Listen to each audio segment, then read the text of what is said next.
Dear students, good morning. आज हम advance Indian economy के अगले चैप्टर की चर्चा करेंगे। चैप्टर का नाम है अनएम्प्लॉयमेंट इन इंडिया, भारत में बेरोजगारी। आज हम बेरोजगारी के अर्थ और उसके प्रकारों की चर्चा करेंगे। जैसा कि आप जानते हैं कि बेरोजगारी एक बहुत ही कॉमन फिनोमिना है। इसको लेकर के तमाम तरह के सर्वेक्षण होते रहते हैं और अलग अलग अवधारणाओं के मुताबिक बेरोजगारी का स्तर है वो अलग अलग होता है। सबसे पहले हम चर्चा करते हैं कि what is the meaning of unemployment, यानी बेरोजगारी का अर्थ उस अवस्था से है जिसमें व्यक्ति वर्तमान मजदूरी की दर पर काम करने को तैयार तो है परंतु उसे काम नहीं मिलता है। किसी भी देश में बहुत से व्यक्ति ऐसे हैं जो काम करना चाहते हैं, विद्यमान मजदूरी की दरों पर काम करने के लिए तैयार हैं, लेकिन उन्हें रोज़गार नहीं मिलता है। इस तरह से ऐसे स्थिति को बेरोजगारी की स्थिति कहा जाता है सामान्य तौर पर, लेकिन अर्थशास्त्रीय भाषा में हम इसे आगे परिभाषित करेंगे कि बेरोजगारी का अनुमान लगाते समय इसमें किन किन बातों का ध्यान रखा जाता है। उनमें सबसे पहली है कि व्यक्ति जो रोज़गार चाहता है तो काम करने के योग्य हो, अर्थात he must be eligible for doing work. दूसरा है ही मस्ट बी विलिंग, काम करने का इच्छुक होना चाहिए। और तीसरी बात है कि वह वर्तमान मजदूरी की दरों पर काम करने को तैयार रहे। यानी ये तीन बातों का हम ध्यान रखते हैं जब बेरोजगारी का अनुमान लगाते हैं। इस गणना को करने में उन व्यक्तियों को काम करने के योग्य नहीं माना जाता है, जैसे छोटी उम्र के बच्चे हैं अप टू 15 ईयर्स ओल्ड, बीमार हैं मोर देन 16 ईयर्स ओल्ड, विद्यार्थी हैं, इनको बेरोजगारों में शामिल नहीं किया जाता है। इस तरह से सामान्य रूप से 15 वर्ष से 59 वर्ष की आयु तक के व्यक्तियों को बेरोजगारी की गणना करते वक्त या बेरोजगारी का अनुमान लगाते वक्त उनको ध्यान में रखा जाता है। भारत में बेरोजगारी संबंधित आंकड़े NSSO द्वारा जारी किए जाते हैं, जो समय समय पर अपना सर्वेक्षण करवाता है। यहाँ रेट ऑफ अनएम्प्लॉयमेंट की बात की जाती है, बेरोजगारी की दर। बेरोजगारी की दर से तात्पर्य बेरोजगार लोगों की संख्या को श्रम शक्ति से भाग दे करके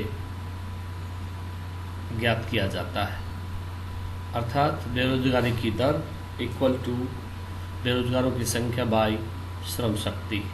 यानी बेरोजगारी की दर की गणना करते वक्त कुल देश में विद्यमान बेरोजगारों की संख्या को देश की श्रम शक्ति से विभाजित किया जाता है, उसका भाग लगा करके बेरोजगारी की दर को ज्ञात किया जाता है। यहाँ कुछ अर्थशास्त्रियों द्वारा बेरोजगारी की परिभाषा की गई है, जिसमें से प्रोफेसर पीगू के अनुसार एक व्यक्ति को उस समय ही बेरोजगार कहा जाएगा जब उसके पास कोई रोजगार या काम करने का कोई साधन नहीं है, लेकिन वो रोजगार प्राप्त तो करना चाहता है लेकिन उसके पास रोजगार का कोई साधन नहीं है। ये पीगू की परिभाषा है। इसके बाद दूसरी परिभाषा वायरस तथा स्टोन के अनुसार है, जिसमें कहा गया है कि बेरोजगारी तब होती है जब लोग काम करने को योग्य होते हैं, अपनी योग्यता वाले लोगों को दी जाने वाली वर्तमान मजदूरी की दर को इच्छा पूर्वक स्वीकार करने को तैयार होते हैं, परंतु उन्हें रोजगार नहीं मिलता है। और तीसरी परिभाषा है राफिन और ग्रेगोरी के अनुसार, ये कहते हैं कि एक बेरोजगार व्यक्ति वह होता है जो वर्तमान समय में काम नहीं कर रहा हो तथा जो सक्रिय ढंग से काम करने की तलाश कर रहा हो, यानी काम की तलाश में हो, और जो वर्तमान मजदूरी की दरों पर काम करने के लिए उपलब्ध हो। ये तीनों परिभाषाओं का लबोलवाब ये है कि नंबर 1, व्यक्ति काम करने के योग्य हो, काम की वो तलाश कर रहा हो, काम करने का इच्छुक हो, और वर्तमान मजदूरी की दरों पर वो काम करने के लिए तैयार हो। ये तीनों बातों को ही बेरोजगारी की परिभाषा में सम्मिलित करते हैं। इसके बाद बात आती है कि काइंड्स ऑफ अनएम्प्लॉयमेंट, बेरोजगारी के प्रकार। बेरोजगारी के प्रकार कौन कौन से हैं? सामान्य तौर पे बेरोजगारी के प्रकारों में हम पढ़े शिक्षित बेरोजगारी, अशिक्षित बेरोजगारी, ऐच्छिक बेरोजगारी, अनैच्छिक बेरोजगारी आदि की चर्चाएं करते हैं। लेकिन जब हम बेरोजगारी को तकनीकी रूप से पढ़ते हैं तो उसमें बेरोजगारी की प्रकृति के अनुसार उसको परिभाषित किया गया है, उसको विभिन्न प्रकारों में विभाजित किया गया है। So there are many kinds of unemployment. Number 1, voluntary unemployment, ऐच्छिक बेरोजगारी। Voluntary employment refers to some workers for a variety of reason elect not to participate in the workforce. Means someone on welfare maybe decide they would rather collect government benefit or like any other options which are available.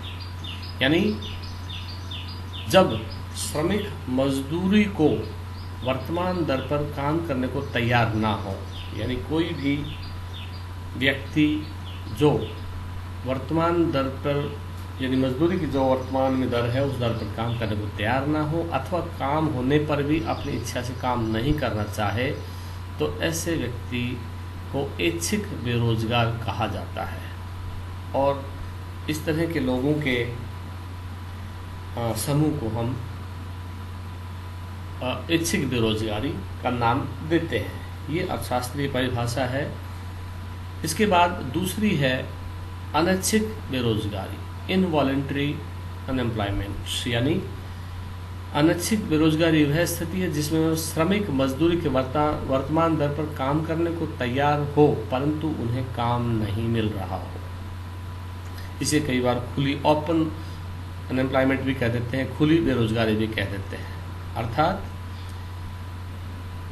workers are ready to work on the existing wage but they are not getting any employment। यानी श्रमिक काम करने को तैयार हैं, वर्तमान मजदूरी दरें लेने को तैयार हैं, लेकिन उन्हें काम की तलाश रहती है, काम नहीं मिलता है। ये अनैच्छिक बेरोजगारी कहलाती है। थर्ड वन है फ्रिक्शनल अनएम्प्लॉयमेंट, यानी जिसको कहते हैं घर्षणात्मक बेरोजगारी।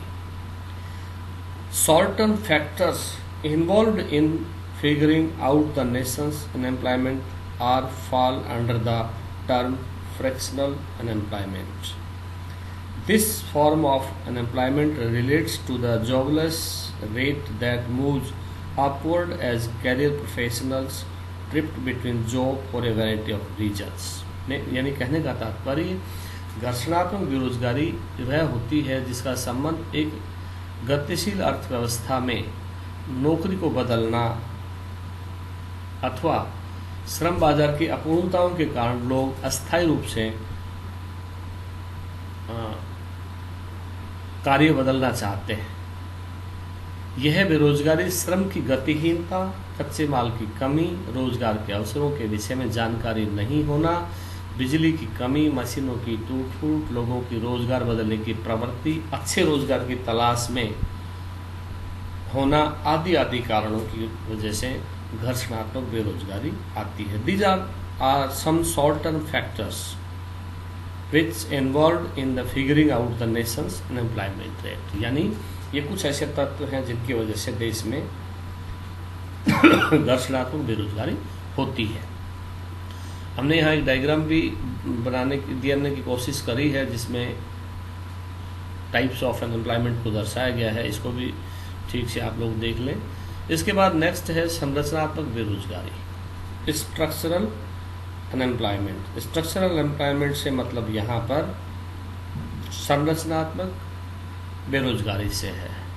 संरचनात्मक बेरोजगारी वह है जो कुछ उद्योगों की दीर्घकालीन ह्रास के कारण उत्पन्न होती है, अर्थात यह अर्थव्यवस्था में संरचनात्मक ढांचे से संबंधित है। अर्थव्यवस्था में यदि संरचनात्मक परिवर्तन है, कोई स्थायी सुधार किए जा रहे हैं, उस दौरान जब कोई नई नीति लॉन्च की जा रही है, उस दौरान होने वाली बेरोजगारी को संरचनात्मक बेरोजगारी कहा जाता है।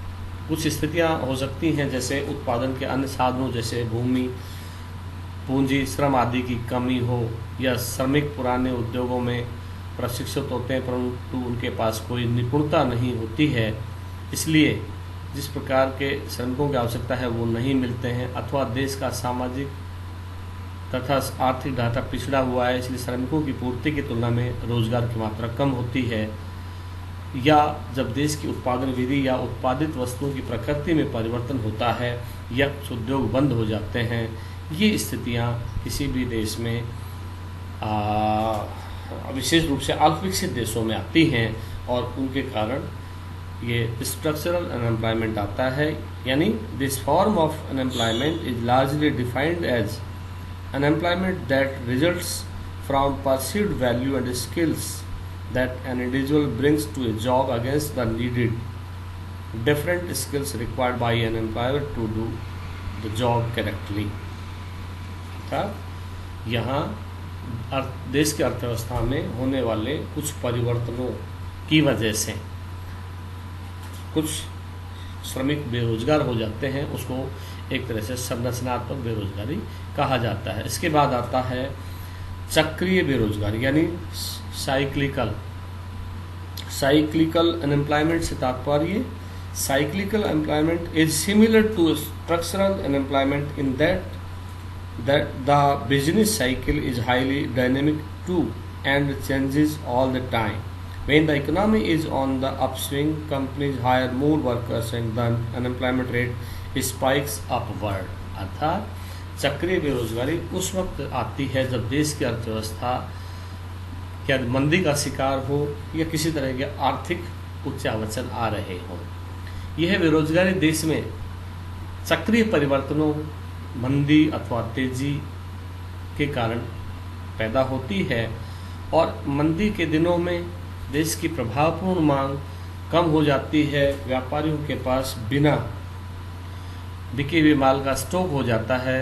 ऐसी स्थिति होने के कारण उत्पादन के मात्रा कम हो जाती है, उसकी मांग कम हो जाती है और इससे देश में साधनों में बेरोजगारी फैलती है या उद्योगों में लोगों को रोजगार नहीं मिल पाता है, उद्योग बंद हो जाते हैं, तब जिसके कारण एक साइक्लिकल अनएम्प्लॉयमेंट या चक्रीय बेरोजगारी की स्थिति पैदा होती है। इसके बाद हम बात करते हैं सीजनल अनएम्प्लॉयमेंट,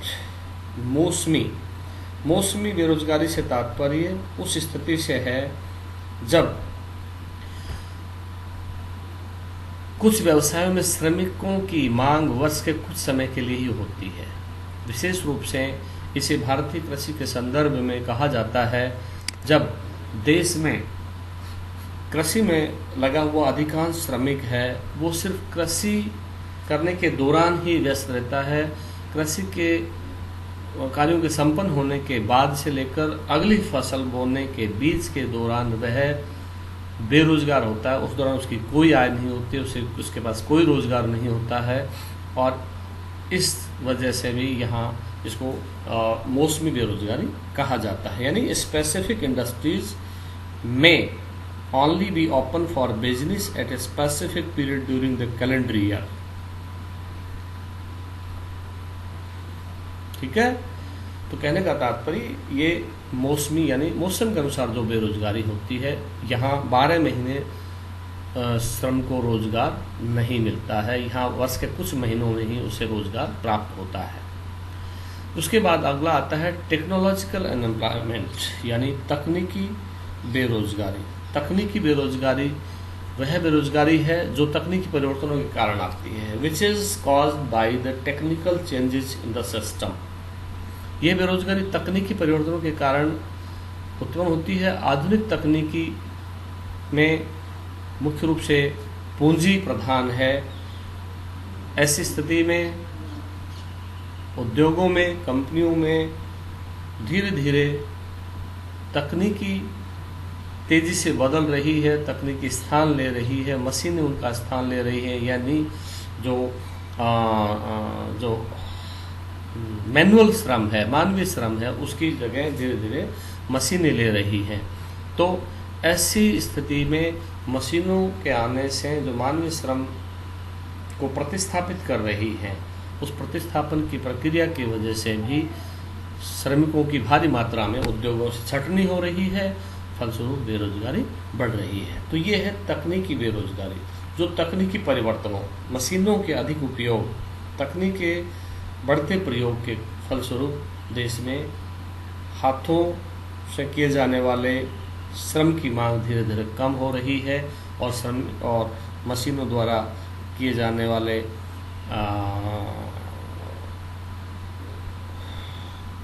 श्रम की मांग अधिक बढ़ रही है, यानी मशीनों की मांग अधिक बढ़ रही है। इसके बाद नेक्स्ट आता है ओपन अनएम्प्लॉयमेंट। ओपन अनएम्प्लॉयमेंट को हम पहले भी कह चुके हैं कि यह मुख्य रूप से अर्थव्यवस्था में बेरोजगारी का एक प्रकार है।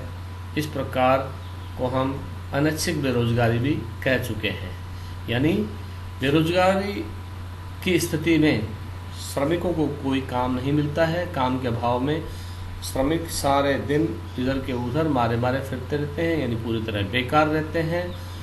ये बेरोजगारी अधिकांश शहरी बेरोजगारी या शहरी क्षेत्रों में ही और शिक्षित वर्ग में ही पाई जाती है, यानी मुख्य रूप से खुली बेरोजगारी शहरी क्षेत्रों और वो विशेष रूप से शिक्षित वर्ग के बीच में पाई जाती है, जिन्हें काम की तलाश होती है लेकिन काम नहीं मिलता है। इसके बाद एक प्रकार है छिपी हुई बेरोजगारी, यानी डिसगाइज्ड अनएम्प्लॉयमेंट। ये भी भारतीय कृषि के संदर्भ में लागू होती है, क्योंकि भारतीय कृषि है वो एक मौसमी बिजनेस है, व्यवसाय है। मौसम के अनुसार, यानी वर्ष के 7-8 महीने ही कृषि कार्य किए जाते हैं। दोनों फसलों के दौरान श्रमिकों को पर्याप्त मात्रा में रोजगार रहता है, लेकिन 7-8 महीनों के बाद उन्हें वर्ष के 4-5 महीनों के दरमियान कोई कार्य नहीं मिलता है। इस दौरान वो बेरोजगार रहते हैं और साथ ही छिपी हुई बेरोजगारी के रूप में, यानी कृषि में जितने श्रम की आवश्यकता है उससे अधिक श्रम लगा हुआ है, जिससे प्रति व्यक्ति जो उत्पादकता है श्रम की वह बहुत कम आती है। तो ऐसी स्थिति को छिपी हुई बेरोजगारी कहा जाता है, यानी छिपी बेरोजगारी वह अवस्था है जिसमें श्रमिक को अपनी योग्यता से कम उत्पादक कार्यों में काम करना पड़ता है। अर्थशास्त्री प्रोफेसर श्रीमती रॉबिन्सन ने कहा है कि ऐसी स्थिति जिसमें जितने श्रमिक काम पर लगे हुए हैं उनसे कम की आवश्यकता होती है, अर्थात जब किसी काम पर जितने श्रमिकों की वास्तव में आवश्यकता होती है उससे अधिक लोग काम पर लगे हुए हों, तो इन लोगों की बेरोजगारी को छिपी हुई बेरोजगारी कहा जाता है। इसके बाद अंतिम है शिक्षित बेरोजगारी, यानी एजुकेशनल अनएम्प्लॉयमेंट। शिक्षित बेरोजगारी जैसा कि नाम से जाहिर है कि पढ़ लिखने के बाद भी व्यक्ति बेरोजगार रहता है। ये स्थिति कब आती है? जब शिक्षित बेरोजगार काम की तलाश में होते हैं, पूर्ण रूप से शिक्षा प्राप्त करते हैं, बावजूद उसके उनकी स्किल के मुताबिक काम नहीं मिल पाता है। वह काम या तो उनकी शिक्षा के अनुसार नहीं होता है या फिर उनकी योग्यता या क्षमता के अनुसार नहीं होता है। तो ऐसी स्थिति में शिक्षित श्रम को रोजगार नहीं मिलता है और वो शिक्षित बेरोजगारों की श्रेणी में आ जाता है। इस तरह से आज हमने बेरोजगारी का अर्थ, उसके प्रकार और प्रकारों की व्याख्या की। आज के लिए इतना ही। बहुत बहुत धन्यवाद।